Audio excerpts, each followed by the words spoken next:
ಗಾಳಿಯಲ್ಲಿರುವ ಇಬ್ಬನಿ ಹೇಗೆ ರೂಪುಗೊಳ್ಳುತ್ತದೆ, ನಂತರ ಹವಾಮಾನ ಬದಲಾವಣೆಯಾಗಿ ಅದು ಏನಾಗುತ್ತದೆ ಎಂಬುದನ್ನು ಈ ದೃಶ್ಯಾವಳಿಗಳ ಮೂಲಕ ಸುಲಭವಾಗಿ ಅರ್ಥ ಮಾಡಿಕೊಳ್ಳಬಹುದು. ಗಾಳಿಯಲ್ಲಿ ಅದೃಶ್ಯವಾದ ತೇವಾಂಶವು ತಂಪಾದ ಮೇಲ್ಮೈಗೆ ತಾಗಿ ದ್ರವರೂಪದ ನೀರಿನ ಹನಿಗಳಾಗಿ ಬದಲಾಗುವುದೇ ಈ ಇಬ್ಬನಿ. ಸೂರ್ಯ ಮುಳುಗಿದ ನಂತರ ಭೂಮಿಯು ತನ್ನಲ್ಲಿರುವ ಶಾಖವನ್ನು ವಾತಾವರಣಕ್ಕೆ ಬಿಟ್ಟುಕೊಡುತ್ತದೆ. ಇದರಿಂದ ಹುಲ್ಲು, ಎಲೆಗಳು ಮತ್ತು ಮಣ್ಣಿನ ಮೇಲ್ಮೈ ತಂಪಾಗುತ್ತದೆ. ಗಾಳಿಯು ಯಾವಾಗಲೂ ಸ್ವಲ್ಪ ಮಟ್ಟಿಗೆ ನೀರಿನ ಆವಿಯ ತೇವಾಂಶವನ್ನು ಹೊಂದಿರುತ್ತದೆ.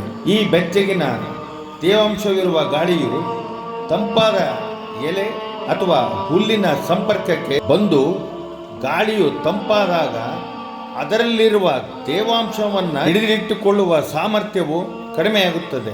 ಗಾಳಿಯು ತಂಪಾಗಿ ಇಬ್ಬನಿಯ ಬಿಂದು ರೂಪವಾಗುತ್ತದೆ. ಈ ಹಂತವನ್ನು ತಲುಪಿದಾಗ ಅದರಲ್ಲಿರುವ ಆವಿಯು ನೀರಿನ ಹನಿಗಳಾಗಿ ಬದಲಾಗುತ್ತಾ ಹೋಗುತ್ತದೆ. ಗಾಳಿಯಲ್ಲಿ ತೇವಾಂಶ ಹೆಚ್ಚಾದಾಗ ರಾತ್ರಿಯ ವೇಳೆ ಆಕಾಶವು ಸ್ವಚ್ಛವಿದ್ದಾಗ ತಾಪಮಾನವು ಹೆಪ್ಪುಗಟ್ಟುವ ಬಿಂದುವಿಗಿಂತ 0 ಡಿಗ್ರಿ ಸೆಲ್ಸಿಯಕ್ಕಿಂತ ಕಡಿಮೆಯಾದರೆ ಸ್ಫಟಿಕದಂಥ ಮಂಜಿನ ಹರಳುಗಳಾಗುತ್ತವೆ.